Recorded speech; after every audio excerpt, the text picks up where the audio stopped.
Society for the advancement of American philosophy या प्रतिष्ठित संस्थेनं जागतिक व्यवहारवाद या विषयातील संशोधनासाठी भीमराव आंबेडकर पुरस्कार स्थापन केल्याची अधिकृत घोषणा केली आहे।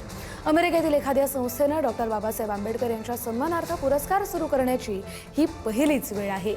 या पुरस्काराचे मुख्य उद्दिष्ट अमेरिकन विचारवंतांचा जगातील विविध परंपरांशी असलेला संवाद हा अधोरेखित करणं आहे।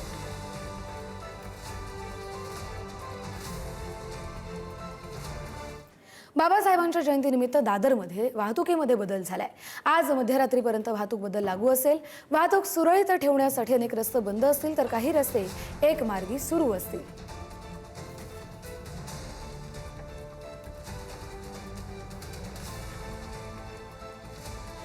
तर सिद्धिविनायक मंदिर ते येस बँक जंक्शन हा पूर्णपणे बंद असणार आहे। ज्ञानेश्वर मंदिर मार्ग हा एसवीएस मार्गापासून दादर चौपाटीपर्यंत बंद असेल।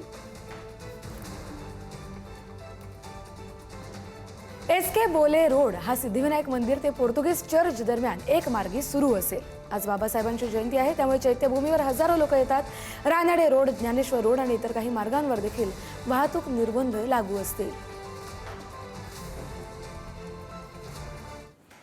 भीम जयंतीनिमित्त पुण्यात अवजड वाहनांना आज बंदी असेल। शहरात प्रवेश करणाऱ्या अवजड वाहनांना 24 तास प्रवेश बंदी आहे।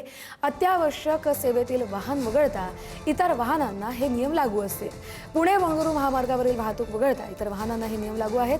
तर अवजड वाहन चालकांनी पर्यायी मार्गांचा वापर करावा असं पोलीस प्रशासनानं आवाहन केलं आहे।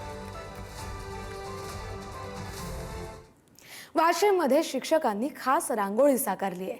शिक्षक सचिन दामोदर यांनी रांगोळीतून बाबासाहेबांचं चित्र रेखाटले। ही रांगोळी काढण्यासाठी त्यांना तब्बल 10 तासांचा वेळ लागलाय।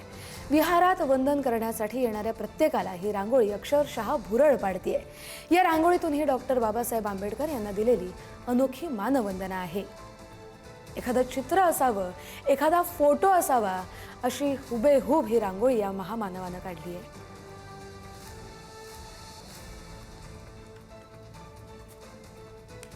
Thank you.